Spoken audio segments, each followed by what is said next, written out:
Hello. Are we recording already? Yeah, we've been recording for a while. Hello and welcome to Movie Schmovie, episode 93. Coming Also at known ya. as 093. What were the songs of 1993, Ronald? Oh, man. God damn it. Throw I you wish off your game real quick. You did. If you notice we're missing one voice, John is actually running around frantically trying to find his notes so that he can speak accurately about the titles that we are going to discuss on this episode.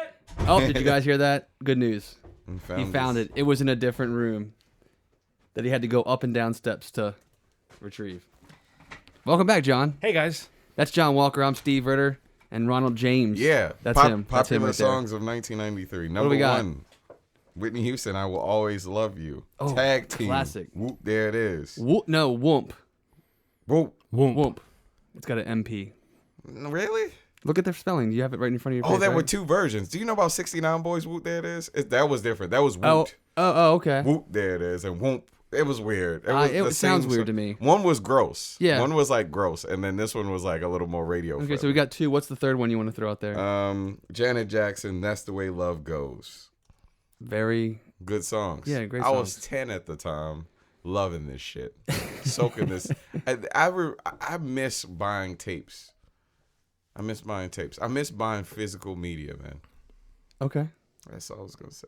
That's such a heartwarmingly old-fashioned attitude for you to have. Yeah, man. I thought your generation was all about the sci-fi. megabytes out of the air and beaming it into your. Well, I happen to be in between generations in terms of purchasing. I remember going to buy records. I remember going to buy tapes. These were all very valid ways to get music. So I'm on the cusp of the change. It's weird to talk to people that are just a couple years younger than me that did not have that experience Absolutely. at all. Yeah. And they've been robbed, man. They've been robbed. They don't know the value of anything. well, a friend of mine recently stopped by and was in one of those zip cars. And it got me to thinking about how zip cars are kind of like the streaming audio or video of the automotive world, because it's like this. It's like, and It's like the Netflix of Well, rental it just cars. made me wonder if in 20 years, 30 years, what's going to make you seem outmoded is if you are if it's all about possessing and owning things, Right, as opposed to just kind of having access and not being forced to miss something, as opposed to like I don't know. It always used to seem like if you don't keep a nice library of these materials, then how are you going to have access to this Yeah. stuff? Well, now it's obvious you can have access to whatever, whenever. What if wherever. they have subscription-based zip cars where like you pay a I mean, that's kind of what it is. what it is. It's like an That's what annual. it is. That's It's what an zip annual car is, fee. yeah. Oh no, I didn't know it was an And when you annual- get in the I thought car, it there's was- like a credit card for you to use for the gas and everything like that. So you're Oh, just basically wow. using it, I guess theoretically, and I think it's low. I mean, we're not trying to have this be a commercial for Did zip we just cars. start promoting this company? But the other thing is, it was a hybrid car, and I haven't been around that many hybrid cars. That thing was super quiet. I had to go up to it to make sure know that it it's was running, actually yeah. running. Same. Unbelievable. So with hybrids, I've seen hybrids that are more electric than. It's weird. There's a guy that works at my works at my job. I hate when people Works at say my that. job. At my work. That No, makes he me doesn't feel work so at his weird. work, Steve. He works at his job. Well, you know what I'm talking about when people say at my work? Yeah, at my work. Oh, that makes me feel weird. You say that, don't you? No, I was just At my saying work. to make fun of you. Oh, at my job, But I can start. Yeah. there's a guy that has a hybrid, but it's like You plug it in. you plug it in. Mm-hmm. It's an EV. How much gas? Do you put gas in it too? Like that's very confusing. Some of them you don't anymore. Because it says hybrid on the back. Yeah. I Oh, don't his know. does. I don't know, but Yes. a lot of places have those like little like closer to the door of like restaurants. If you notice like new restaurants going up, one out by where I live, there's like 4 spots right by the front Yeah. door. It has the little charging stations. You just pull your car up, plug it in, charge, and eat your dinner, and you're charged up. Holy I know you shit. said charging station, but I like to think that you said chargy station. Chargy, yeah. That sounds That sounds sounded better. so cute. What happens if you go Charging across station. Yeah, a if little you go charging across station. country or you go on a long trip? How do you plan for that? That's I a guess big you part of just- the problem is the infrastructure not being there yet. You're right. Yeah. This doesn't sound Take promising. an extension cable. Because cord I with you. have a feeling that, like, right in the middle of the country, there's probably less of those. Yeah. Man, that sucks. Yeah, well, that's now and that's probably the future. But Mm-hmm. this is episode 93. And we're going to talk about 2 big releases. I think 2 releases that kind of have rabid followings of different sorts. One's a Disney princess film. Yes. And one is what they call a Coen Brothers film. Which, nothing makes my heart beat faster than a Disney princess film. Yeah. Well, the day will come, than a Coen Brothers film. The day will come that we can say that those two things are the same. Yeah. A Coen Brothers directed Disney princess film. Holy. Who say my that couldn't gosh. happen? Oh, man. Anything's possible. It didn't happen this Cars time. plug in now, Yeah, John. So I mean, right. let's just say that's Nobody that's owns possible. anything anymore. So yeah, I think we're gonna talk about Frozen first. Ronald wasn't able to see this film with us. Yes. Unfortunately. There's nothing I like better than seeing the next Disney princess film with my buddy Ronald James. I know. Oh, man. As far as I'm concerned, Steve, and I think you probably agree, I already do. it's not a Prisney film. Prisney. Not a prison. Or is it? Yeah. I think they missed out on that term. We It's need like to a- copyright that now. It's like a chargy station. A Prisney film is like Shawshank Redemption is a Prisney film. No, it's not a princess film if I'm not watching it with Ronald James. Oh, man. That's He's not- exactly how I feel. Man, I'm so mad I didn't see that movie. Well, Ronald has been Sigh. sort of like he's been sort of like, we don't have to talk about Frozen for very long, do we? I don't think he imagines that he missed that much by not Yeah. going to see Frozen. I think whether I saw it or didn't see it, I'd probably have the same reaction, Which is which is Yeah. meh. Just a little Prisney. well, I think I've kind of fall on the more positive side of the meh scale with the movie. I think Disney seems to be kind of going back towards like this new hybrid, bringing in the whole hybrid idea of like the computer animated versus the hand drawn. I mean, I know that initially when this movie, you and I were talking about this earlier, John, like this movie's kind of been in process for a very long time. Yeah, actually, it dates back way back to Walt Disney's era, Yeah. Oh, wow. where like they were looking at a bunch of Hans Christian Andersen, fairy tales or short stories to turn into films. One of which was The Little Mermaid. Right. There actually was going to be a film that was going to be almost like a compilation film about Hans Christian Andersen that was going to intercut live action stuff with animated versions of his stories. A lot of that fell apart, and this story, which is based on the Snow Queen, is that the name of it? Yep.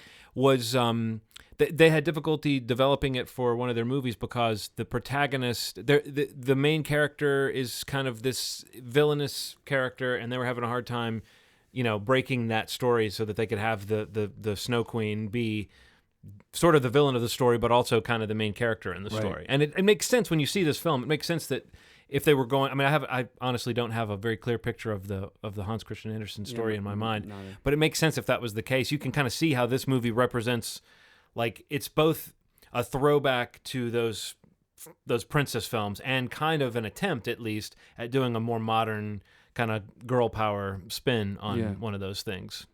Yeah, I mean, so basically, like you were saying, back in, like, I think it was like the 40s is when it all kind of started with that whole initiative. And it basically got canned, and it didn't come back up until like around the late 90s during the whole Disney boom of like The Little Mermaid, Beauty and the Beast, Lion King, Aladdin, all these hugely successful films. And because of what you just said, like trying to flesh out that story to kind of fit what they were doing then, it didn't really happen. And multiple times up and down, it was on, it was off. And at one point, even the entire team that had been a part of Beauty and the Beast was the team that was going to make this film happen. Again, that fell apart. And after Tangled was such a success, that's kind of what brought Frozen back to being developed. They changed the name from the Snow Queen to Frozen. Was that when they chose to make it a CG instead of hand-drawn animation? Yeah, well, yeah, so I think it was like in 2011 is when that decision was made, right after Tangled was such a success, because Tangled was a part of that hybrid as well. Like it had a mix of hand-drawn and... At one point, though, Frozen was supposed to be the classic hand. It was going to be that again. But I think because of how successful Tangled was, that's kind of the route they went. And they kind of mixed up the whole team. And the co-directors on this film... Chris Buck and Jennifer Lee. Right, who... I wasn't very familiar with either of them until I really kind of looked into them. And Jennifer Lee was also... They're both co-writers on this, but was involved with Wreck-It Ralph. She was one of the screenwriters. Yeah. And actually, they brought her on to this film as a screenwriter. Right. And it sounds like... In the end, Chris Buck, the co-director, he worked more on the animation side, and she worked more on the story side. And then they, you're nodding. We apparently both read Wikipedia today. It's a great resource. No, because it's really cool. But it's like then they said that they then worked together more closely in the editing process, Yes, which to me sounds like exactly. a really cool process. That's a good dynamic. And I would say that the movie works in a very formalized way. I found myself, I haven't seen Tangled since I initially saw it a couple of years ago. I wonder if I would still like it as much now, but my impression when I was watching this was I found myself thinking, oh, I like Tangled better at several different points. And it kind of reminds me of Tangled. I mean, it's definitely got similar, like the horse in Tangled is kind of replaced by a reindeer in this story. Right.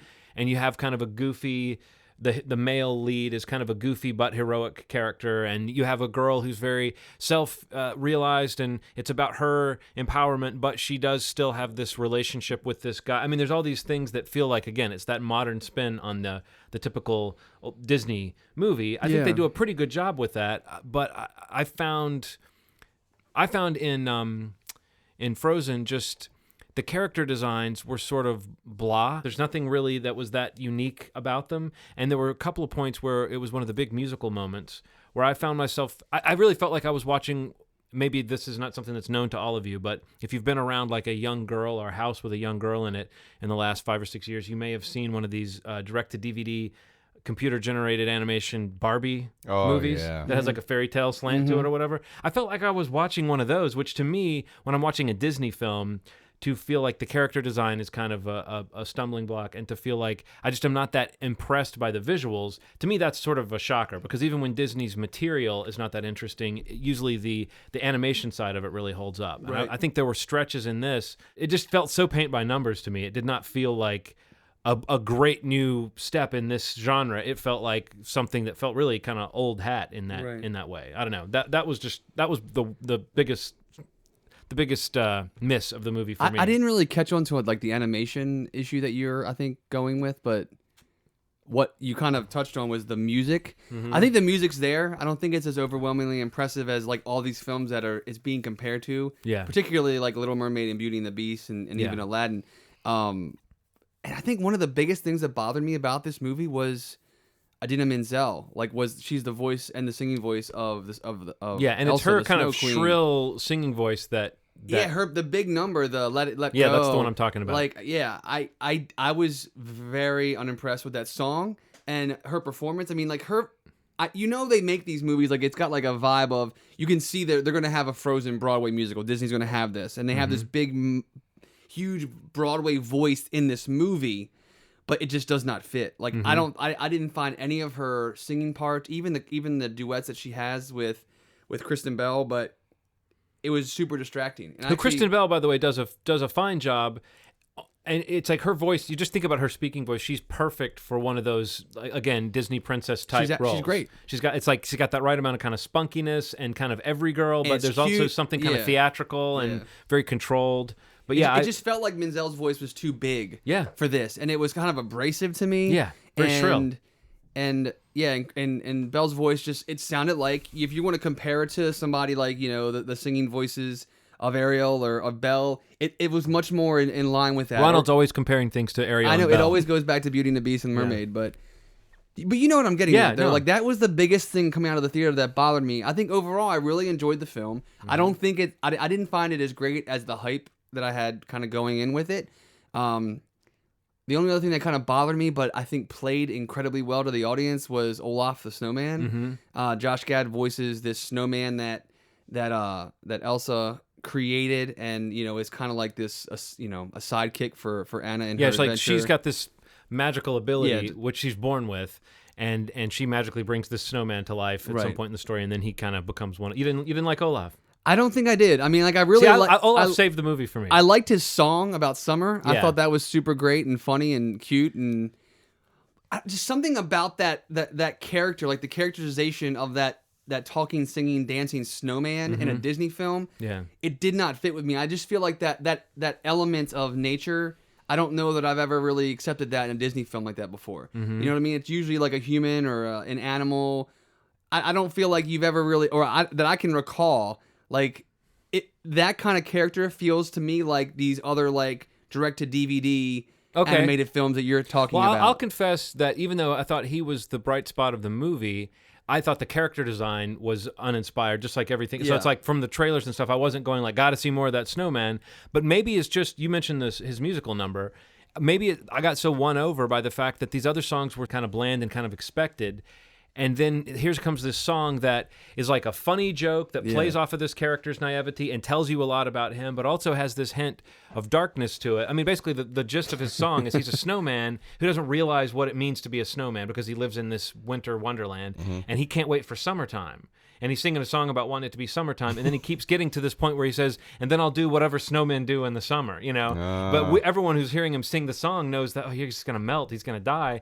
And they're all like, should we tell him? I mean, and it was a funny little note, and it added this little poignant quality to his character that really was kind of his through line, is that he continues to sort of want to help and not have any kind of sense of himself, which I thought that was just kind of, like you said, very cute. That piece was great. Character. I think visually, if that was anything but a snowman, I mean, I know it would kill the song. I kind of know what you're saying. But it's just something about it, and like, you know, being at the theater and seeing the snowman stand like dancing with like a hula skirt on. Yeah. That just felt like a DreamWorks animated film to me. You took the word right out of my mouth. I was actually going to say that, like, everything about this movie felt kind of DreamWorksy, and then when I went into it, I was like, oh, okay, I can see again. I saw how it was turning into a kind of a Disney princess. When I hear DreamWorks, I just hear not as good as. Well, that's what we're saying. Yeah, you know what I mean? Like, not but I as mean, good like as the character Disney. design of this. There's so many things about it that it's almost like what we're both kind of hinting at is that the basic competence of the sort of Lasseter era Disney and their ability to make these things work. It's kind of reminds me of the way that even a mediocre Pixar film will have formal qualities to it that make you admire it, or at least make you realize you can feel. Sometimes you see the seams, but you can feel the script at work. You can feel that they developed it and they pounded it out. Yeah. And this movie definitely doesn't feel undercooked in that way. Sure, it just doesn't feel like it presents enough that was new. And I do think that that's one of the other things. It's like there's something about that. Yeah, that the design of that character, when you just see it, it doesn't scream. This what we did. We came up with 75 ideas, and this was the best one. Right. It feels like this is the third version we came up with. You know, I couldn't agree with you more. Which you always feel like with Pixar and Disney, that's the one thing they seem to get right is the absolute perfection of the designs and everything. You know, so yeah, no, you got it. That's it. I mean, that's all I kept thinking was that character feeling like a DreamWorks thing, and just being kind of missing with this. I did enjoy some of those songs. The first number that that they share together in the earlier part of the film, like I think it's called "Do You Want to Build a Snowman?" Yeah. I really enjoyed that song. That was very sweet, and like I think it sets the tone for their relationship. And a lot of the movie I did really enjoy. I mean, it does remind me a lot of Tangled in a lot of ways. But I agree with you. Like I walked out immediately feeling, and I've seen Tangled multiple times since it, and I love Tangled. okay. See, I wondered about that. I love Tangled. I think the music is great. I love Mandy Moore's voice in it. I think she is that's great. And at the parks, like Tangled is becoming I always go to Disney. Tangled is becoming a big part of that Disney princess world, which I think is really cool. I keep looking for reasons. Of course, it's not relevant now, but for the longest time, I looked for reasons not to like Mandy Moore, and she kept winning me over. Every time I would hear her sing, every time I would see her in something, she would win me over. And so it's not like I don't know where I stand now, but for a while there, I was like, I'm gonna have to. It's almost like the way I had to like someone had to look at my iPhone and see that I had a couple of Kelly Clarkson songs on there. I was like, am I gonna have some? Is Mandy Moore gonna pop up on my? Maybe. But no, it's interesting that you would mention that because that was my thought. Was I wonder if Tangled holds up, or if I just was won over by it. But I remember thinking Princess and the Frog had kind of magical qualities to it as well. I enjoyed that too. So and this one was just maybe a little bit less magical in that sense for me. I didn't feel that sure hand behind it. But there are still, I mean, I'm thinking now there are plenty of endearing moments, and maybe what you said is just on the nose, Steve, where it's like it is a little meh, but it's on the reliable positive side of meh. Yeah. And I mean, I do think I probably put it between Princess and Tangled. I think I liked it marginally more than Princess.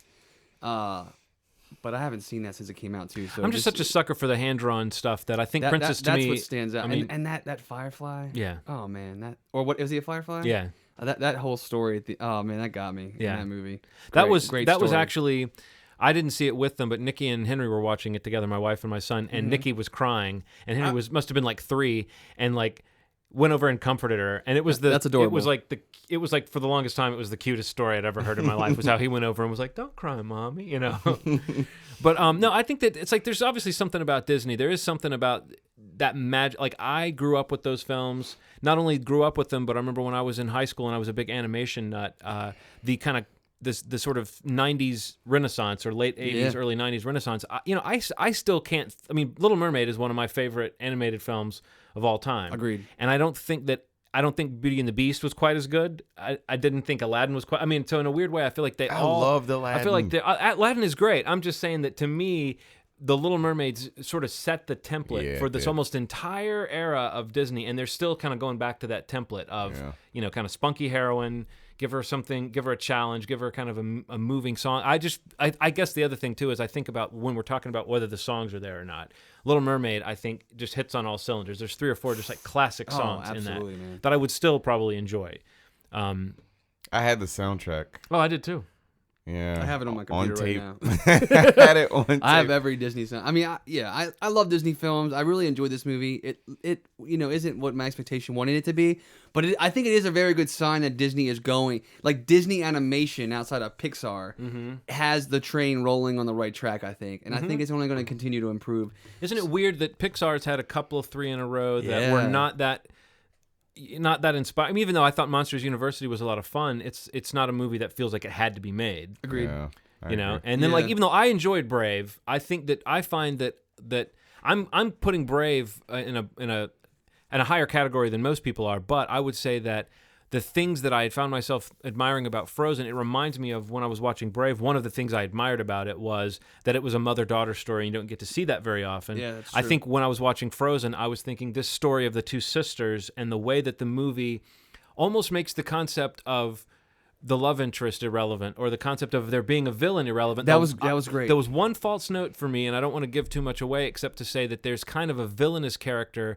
that I don't think needed to be a villainous character, and it seemed like they were building up to something much more interesting with this character, and I can't really say much more than that, but there's a character who I thought the whole point of this character was just going to be, I guess sometimes sparks fly and then there's nothing between you and that person, but instead this character kind of turned into a villain. It almost changed the meaning of there's nothing less interesting than hearing someone talk about a movie in code so that they can't reveal what they're really talking about. So I'll stop there. But you know what I'm talking about. I got you. There's kind of an unnecessary villain turn that looked like it was building towards a more interesting dismissal of this character. I say go see it. I mean, I definitely recommend it. I think it's just in terms of being in theaters now for the holidays, in between Thanksgiving and Christmas.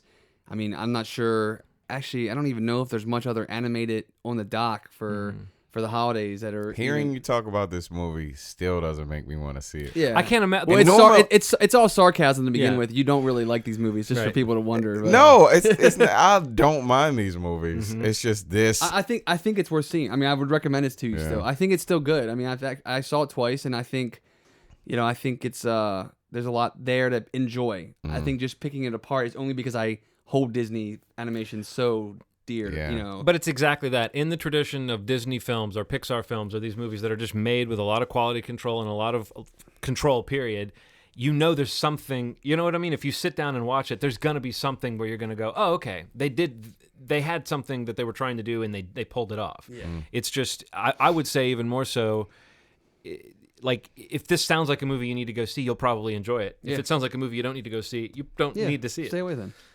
Okay. Just don't go see it, Ronald. Leave it alone, Ronald. Stop giving us such a hard time. Back off. So now, Ronald, you're off the hook. We're done talking about Frozen. Thank you. You're unfrozen. That was that. And now on to something that you did see. Oh yeah. Which is what do they call this one? Inside Llewyn. Am I pronouncing that correctly? Yeah. Except you're missing his last name. Yeah. Davis. Inside Llewyn Davis. It's got a Inside Lewis. Inside Llewyn, parentheses, ... Am I pronouncing that? Yeah. Close parentheses, Davis. Just because that couldn't fit on most of the marquees, they shortened it. I think it was a good choice. Inside Llewyn Davis, the new movie by these Coen brothers I've been hearing so much about. Yeah. The one thing I will say, watching this film, is I found myself, and I think of this anytime I'm a fan of something, because I'm totally a Coen brothers partisan. I love their movies in general, and I have a personal attachment to several of them. Like, there's individual films that I have honestly, like, that are just part of my DNA. But do you find it hard to decide when you're watching a film like that? Are you watching a movie and paying more attention to it and giving it more of a benefit of the doubt because you're a fan? Do you know what I'm saying? Like, being a fan of a director or an actor, does that lead you sometimes? Is that a positive thing that it leads you sometimes to give a story credence that you wouldn't normally give credence to? Or B, are you like looking for something to be a fan of because you want to like it? Now, I would say I personally thought this was a beautiful movie and I really enjoyed it. Same. And I may have loved it. But I did find myself thinking throughout the film, I'm trying to separate it. I'm trying to imagine I didn't know who the Coen brothers were, and I didn't know who made this movie, and I'm just sitting down to watch it. Now, the movie kept winning me over, but I do think that's an interesting notion, is like being a fan, does it kind of obscure the truth sometimes? Yeah. There's something about, I'm a sucker for the pacing of movies like that, and that's my bias. I really think that's my bias. If I see a movie that's more of a character study than a first act, second act, third act sort of movie, Which this definitely is, yeah, a character study. Yeah, and that's something that I tend to lean towards. And whether I knew that was the Coen brothers or not, I'm a sucker for it, and that's my bias. And then on top of that, Coen brothers can do no wrong in my head, but that doesn't mean that I would say that a movie was great if I didn't think it was great. Right. So I found myself trying not to let that bias get in the way of it, and I do have some problems with the story. But overall, yeah, I think I do try to make it a fair judgment. So I don't know. But I mean, it is true that sometimes whatever gets you in the door is maybe being a fan of somebody or something is what gets you in the door. But like you still, in order to be objective, I just find that to be an interesting notion, because I've always been a fan, and I know that we all probably have things that we're fans of, that we know we're a little bit like softer on because we're a fan of it. Oh, yeah. It's interesting to me. Like the Coen brothers are almost like, I almost am going in and going like, all right, I'm not going to like it just because it's you guys.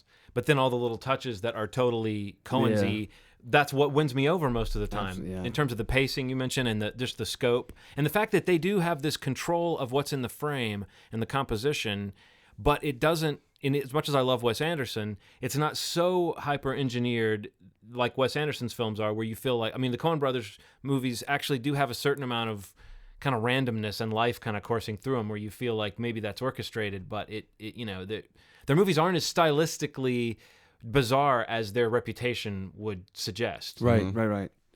Yeah, no, I think it definitely, the point you're making, I think I'm definitely guilty of. I think in some ways it works to both extremes in the worst situations. Like I feel like when I was talking to you guys about Only God Forgives, and like, people that are loving not so much a filmmaker in that situation, I think was the point that I was making, but just like a kind of film that you're supposed to like because it's like so arty. But I have made the point before about like Wes Anderson movies and things like that.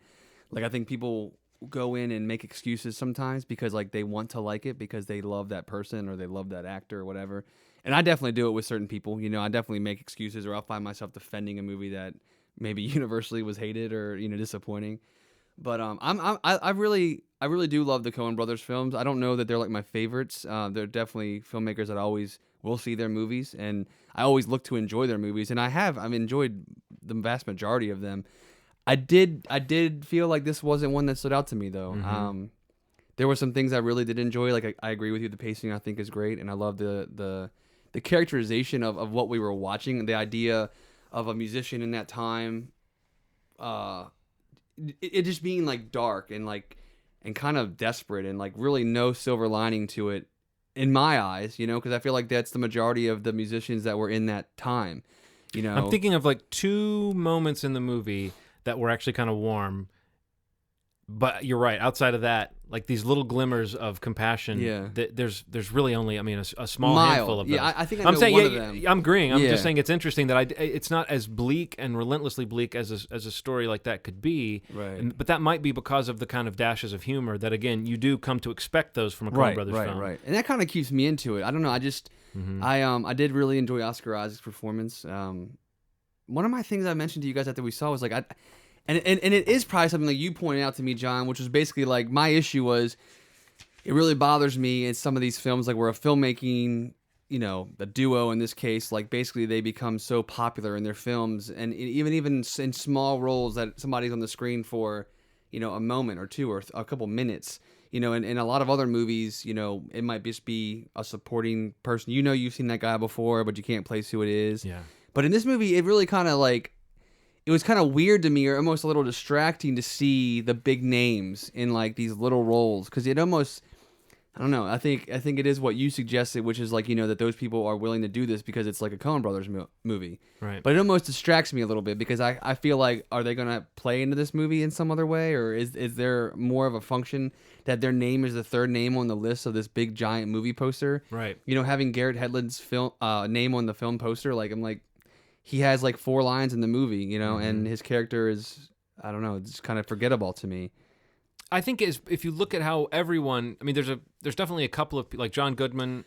He's probably the exception I'd make. I really thought he was great in it. But he also had had more, like you said, more dialogue. Yeah. And then I think Carey Mulligan had a lot, like she would be maybe the second lead, and that makes sense. But I think, that didn't throw me off as much because I did feel like Garrett Hedlund his character still makes an impression on you, even though he's in a few scenes. What was the impression he made on you?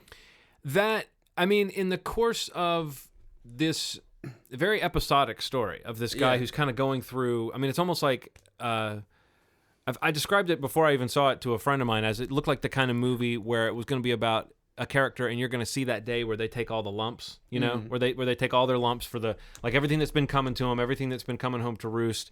And it's not quite that. The movie actually is sort of suggests, as Steve said, that this is just the life of this musician, is that he's scrounging for a place to sleep, literally, and he's, we know how much money he's got in his wallet, and we know when he's feeling flush, and we know when he's down, and not willing to compromise, right, at all, right. Opportunity knocked a few times. Yeah, like, that's just like you write your own check. Almost. But it's also funny to me. Well, back to what I was saying. Sorry. In the course of this guy's adventure, I think that the Garrett Hedlund character kind of represented like one more person that he meets on his path who has their own thing going on, and there's almost like a missed connection. There's no communication. Because he's like in the car with this guy for hours, and you don't get a sense that they learned anything about each other. And even the way that they kind of exit each other's lives is this sort of happenstance that just throws Llewyn into his next piece of his adventure. But there's like all these characters that we don't really get to see the resolution. John Goodman's character is another one. Like, we see him for a time, but we don't follow him after a certain event. So in that sense, I don't know that like I could describe Garrett Hedlund's character to a certain point. Like, he seems to be a poet. He seems to be kind of I'm sure he might even be based on somebody. There's probably references galore in this movie that I'm not catching just because I don't know which counterculture figure that guy would be based on. But he just kind of seems to me like one more person that Llewyn could have had a conversation with and could have had a connection with and doesn't. And to his fault. It's just something about the way he takes in the world. Well, he is very uncompromising, and I'm glad you used that phrase, Steve, because I wrote down shades of Barton Fink. Because if you'll remember in Barton Fink, John Turturro he's this intensely self-serious artist who, like, can't even understand when someone would want to make a joke with him in conversation. He just doesn't get it. He's so serious. You couldn't tease him about anything. Right. And he's going off to Hollywood to, and he's supposed to be writing a wrestling picture in that film, and he thinks of himself as this serious playwright. And there's even there's a couple of scenes where John Turturro blows up, and there's a scene where Llewyn Davis blows up at a dinner party. And I wrote down shades of Barton Fink at that moment. And what was interesting about Llewyn Davis, I don't know if this is a sign that the Coens are not so much softening, but if it's a different angle that they're taking. But in the case of Llewyn Davis, you get more information about this character, and he's not as much as I love the Coen Brothers movies, I understand why people think of their characters as kind of grotesque and exaggerated at times.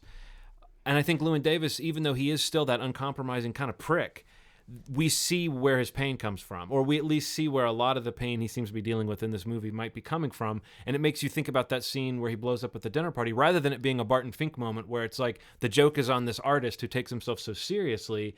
In Llewyn Davis, there's something kind of like more raw and ugly and human about it. And the fact that, not just his feelings are real, but the people whose feelings he hurt, their feelings are real.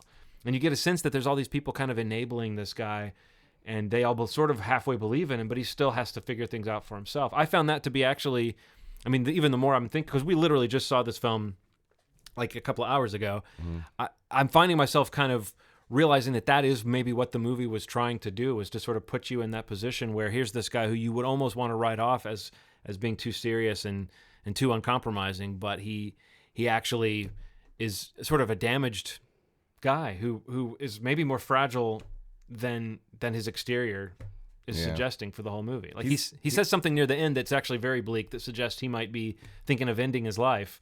And I think that it's odd to have a movie that throws that in towards the end of a movie, and yet I didn't leave feeling like, oh, this was a depressing movie, you know? Yeah.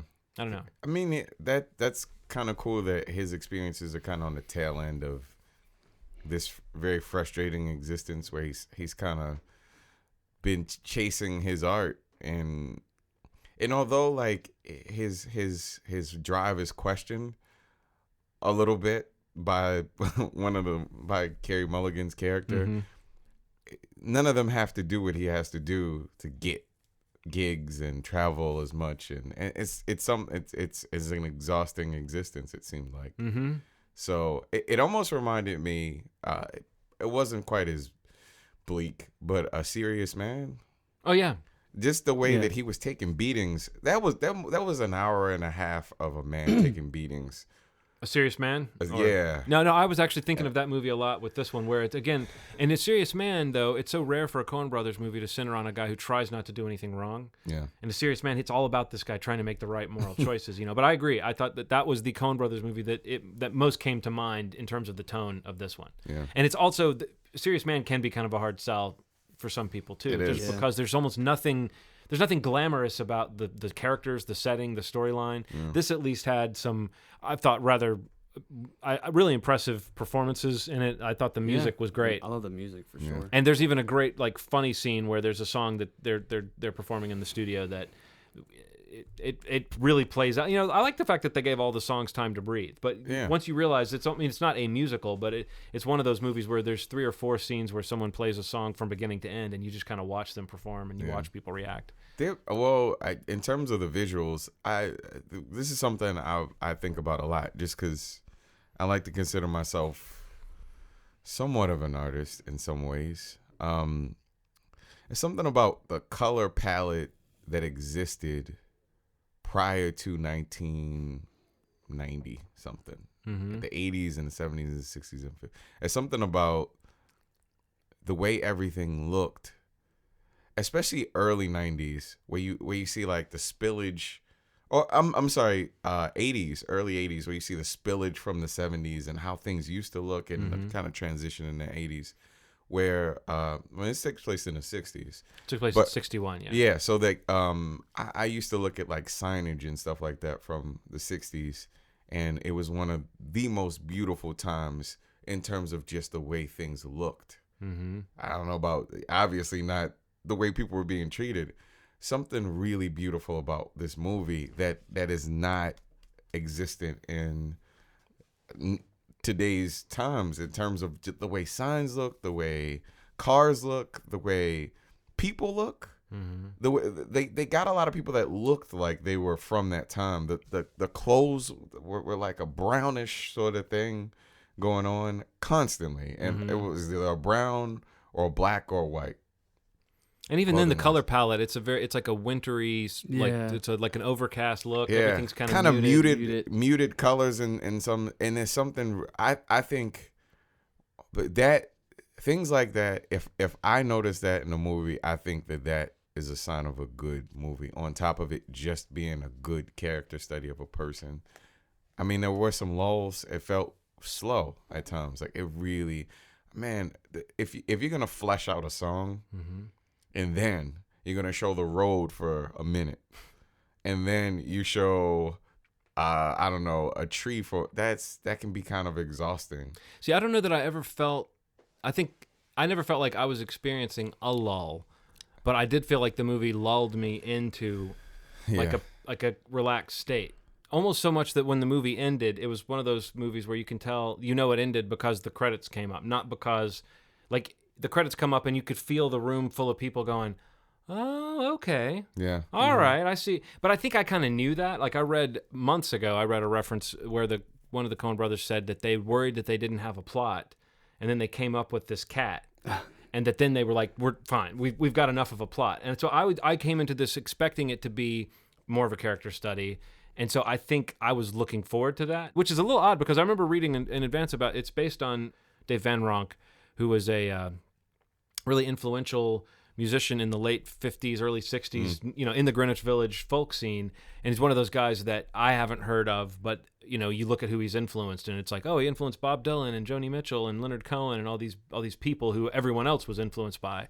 And when I was watching the movie, I was thinking like, oh, I wonder if anyone who's like a fan of Dave Van Ronk is like watching this movie going, Dave Van Ronk wasn't an asshole.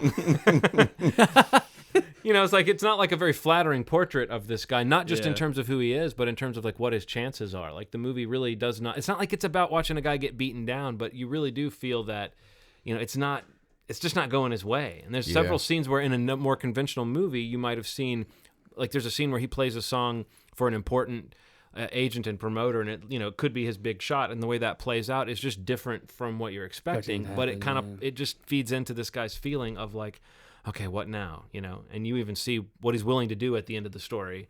Is he's, you know, just like anyone who's ever made music maybe has had that moment where they've thought, fuck this, I'm just gonna hang up the guitar. It's just not worth the heartache of putting myself into this. I mean, is that thing? I think that thing is. I think all of us have felt that, especially since all of you guys have like musical experience. It's that thing where you do something and in the moment it never feels as impactful as it actually is. In the moment it never feels like anybody really listens to you. It never really feels like anybody really soaks it up except for you. You're in the moment, you're creating this stuff. You love it and you're putting it out into the world. And it may be reaching more people than you think. And that's how this movie felt a little bit. Like the shit that he was going through felt very real and sad. But maybe his impact was a lot bigger than he thought. Like maybe it was you know what I mean? Like people, I don't care how much my family loves me. If I was shitty at something, they wouldn't be behind it as much as they would be if I was decent at it. And I guess he didn't realize that, like... Right. No, I was like, I think if you really sucked at something, the people that love you would probably try to find some way. Yeah, and nobody ever did that to him. They were like, you need to keep doing this. Right. And it's that thing where, like, maybe you are impacted. Even when he's being shot down, he's being told you're not a lead guy, but you could be in a band, or you need to, you know, you need to change this or that. But no one's saying, quit. You suck. I'm not saying you're horrific at this. Yeah. Like, I don't know. It's an interesting thing. Like, I don't know. It's one of the first movies, especially that part. You think there's going to be this turn when he meets this guy, and then it's like, no. Well, the other thing that was interesting to me about that is that you think of that folk movement, and it always seems like it's a bunch of kind of it's like post-beatnik, before hippie. There's all these people. So you pictured it being this community, but then you see in this story that, like, you know, even though he's talented and he's obviously got all these friends and he's willing to perform, there's this weird, I shouldn't say he's got all these friends, he's got all these acquaintances, but like there's this weird isolation that he's able to feel, and you don't feel like he's getting any of that joy of that community. And sense, I mean, I know even sometimes like trying to keep a band together when everybody's life is pulling them in different directions is really hard, but I'm saying that from the perspective of a guy who's 40 and has you know, bandmates who are 40 or pushing 40, and we're all sort of doing it for different reasons. When you're young and you're doing it the way this character is doing it, it's, you know, that uncompromising quality that I'm an artist, that you know, when there's a scene where they want him to sing a song at a dinner party, and that's the scene I was referring to where he blows up. He's like, he doesn't want to be a performing monkey for somebody. Like, clearly he's got issues around it, but there is something, I mean, at no point does the movie point to him and say he doesn't have the goods. Like, the movie actually allows us to maybe even be more impressed with him than the people around him are. Yeah. Because I was impressed with Oscar Isaac's voice, and I thought his guitar playing was very entertaining to watch. And at first, I was wondering, is he faking that? But it's pretty apparent that the guy's a real musician. So, yeah, it was somewhere. It said that, like, I think all of them pretty much perform the songs live. Wow. Even that Justin Timberlake cat? Even that guy. I mean, I've heard he's got some pipes. I don't know. Maybe he has a future in performing. Maybe he does. This could be his start. Yeah, if Adam Driver's background vocals on the song that he performs on were maybe the silliest and funniest thing in the movie. But in that moment, okay, you were talking about some of these scenes playing out a little too long with the song. Did you not find in some of those moments that making you sit through the whole song? I mean, there's definitely something about that. Like, they know that a normal movie would cut halfway into one of those songs, and they're making you watch the whole thing. So in that sense, what do you think the reason for that was? Do you think it was to point up the actual lives of these people and how they actually spend so much of their time performing, or do you think that the movie is like honestly trying to maybe revive an interest in this old music the way that "Oh Brother Where Art Thou" did with bluegrass? You know, maybe that's it. I think there's something about, I don't know, letting you into it. It was really good at bringing you into the world that all these people lived, and that's the thing that reeled me in. mm-hmm.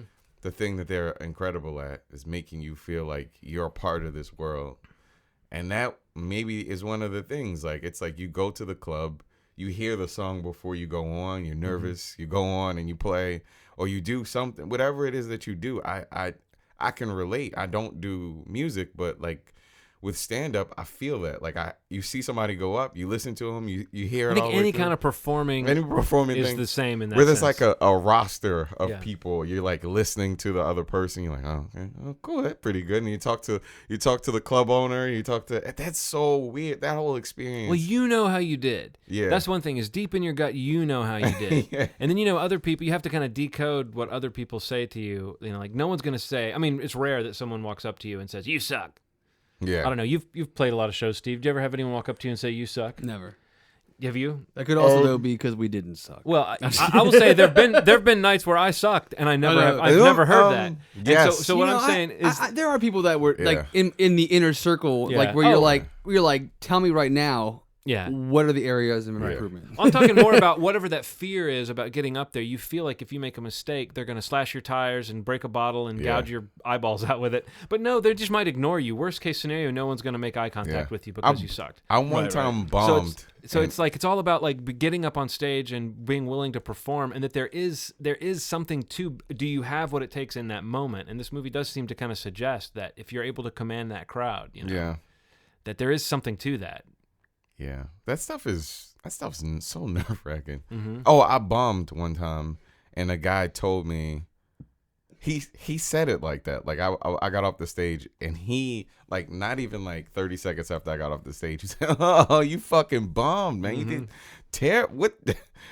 I left. I was so distraught, but then I was like, 50 people saw that. I'll be okay. One time I played a show. This was at a little hole in the wall club that was like where I grew up, Birmingham, Alabama. It was the club where all the nationally known acts came to, but it was just a little shithole. And I heard so many bands that played there that, like, big bands that would be like, you'd hear them walking out going, "Let's go play a real fucking club," or whatever. Like, people hated coming to play this little place. But I played a show there, and someone in my band stuck a boombox in the back of the club just to catch our performance, because sometimes you put it in the back of the room, you might actually get kind of a cool bootleg of the performance. And so we played, and there's a part where I stopped and I was on stage and I was like, "I got to tune up, I was out of tune on that last song," and someone who was back there playing pool very near the boombox says, "You've been out of tune all night." But to the person's credit, they didn't shout it. Right, they said it to their buddy. It just had happened to be that my friend's grandmother's boombox, which was perched on the rail in the back, caught it. So you heard this post. I heard myself on stage going, "Okay, guys, going to play another song. Sorry, that last one I got a little out of tune." And then there's someone who's just not under the spell at all in the back. But I don't know. I mean, it's like, it's still not that bad. I don't know. I think it's kind of interesting. It's like, you see this guy who clearly, he was part of a duo. They seem to have had some success. There seems to have been a song that they were known for. And so, like, he's not able to get his solo career off the ground. But I mean, it does almost seem like his willingness to give up near the end might be like a self-preservation thing. Mm-hmm. And it might be what he needs to do because he's not getting much joy out of this.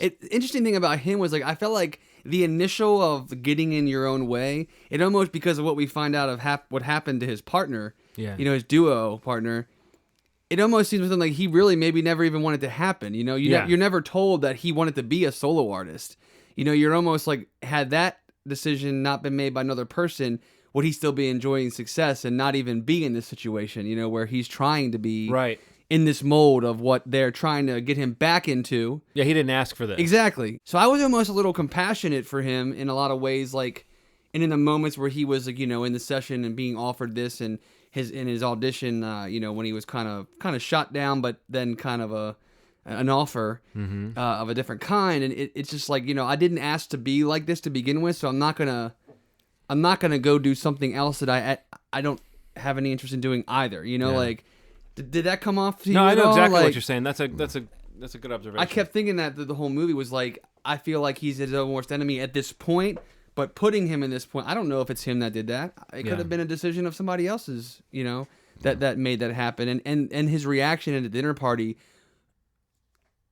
that kind of bottled up moment, like it almost makes me feel like there might be some blame there that he feels for what happened beyond just feeling bad about it. Right. I feel like there might be like I might not be like this if that didn't happen. Yeah. I don't know. But I mean, that's something that I right. walked Like away there's with. a certain amount of anger that's directed at somebody who's not around for him to direct it to at. take it out on, yeah. So maybe he kind of like that might be a part of the underlying motivation of what's getting in his way still. You know what I mean? Mm-hmm. But also, if it just we should have mentioned by now too that if you're one of those people that likes cat memes, there's a couple of really cute shots of a cat in this film. And I mean, grab the screen captures of yeah, the trailer. you definitely and heard an there's a entire couple. room full of people go, "Oh, Yeah. at a couple of points. Not me though. I'm not a cat guy. No, you're not a cat guy. The music was great. Just to say it again, I thought, definitely want to grab the soundtrack. And it's like songs that are just cover songs, right? I think a couple of them were written for the movie. I might be wrong, but I think a couple of T-Bone Burnett, who produced the "Oh Brother Where Art Thou" Right. soundtrack, and actually has done a lot of that kind of rootsy rock stuff. He actually, I think he's actually been music supervisor on a number of their films that have used contemporary music. Yeah. And he had a hand in putting this together. I think a couple of originals were written. The one thing that was distracting to me that is regarding the music was, isn't the guy from Mumford and Sons singing on a couple? I know he was involved in producing. Hearing his the soundtrack, voice, there's too. like a song that plays on the soundtrack towards the beginning of this movie.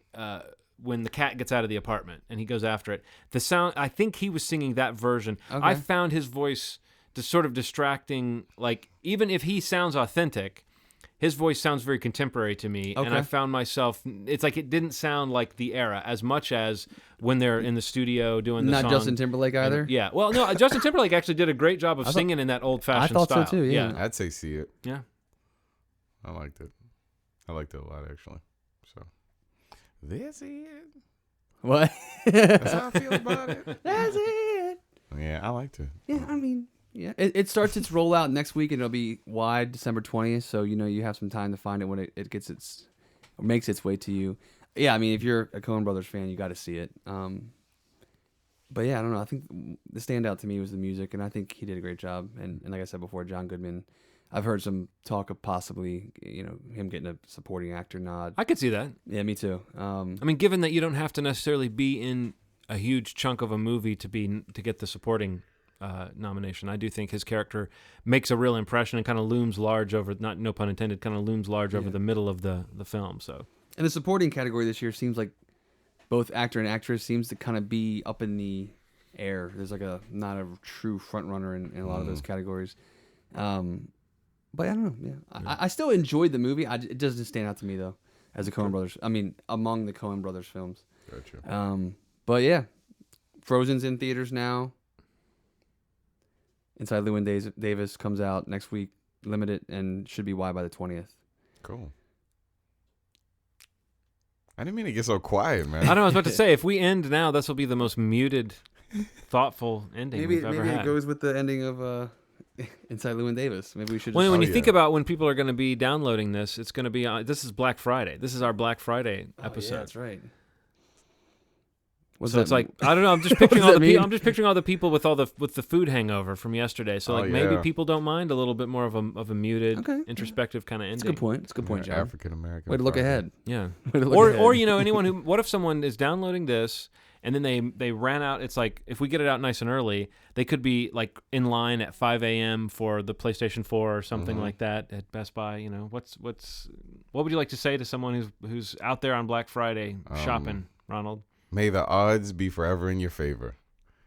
Use knives if you have to. And watch that overzealous security guard that's trying to let people in. Be careful. He could be your downfall. So, words to live by. How often have you gone out Black Friday shopping?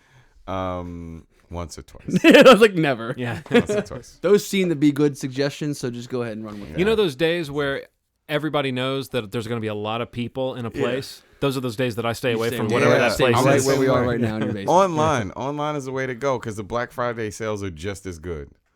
So, So now you got a little shopping advice? Yeah. I got nothing out of that. There you go. Who'd have thought you'd get that on Movie Schmovie? Special bonus for you guys for listening. they touch on all things. They touch on all things. I imagine he touch on all things. They even talk about shopping. What just happened? That's one of his other brilliant voices. They touch on all things. Who's this new character? I don't know. Fat Mike. Is he from New York? Yes. No way. No. The black guy. He's a jokester.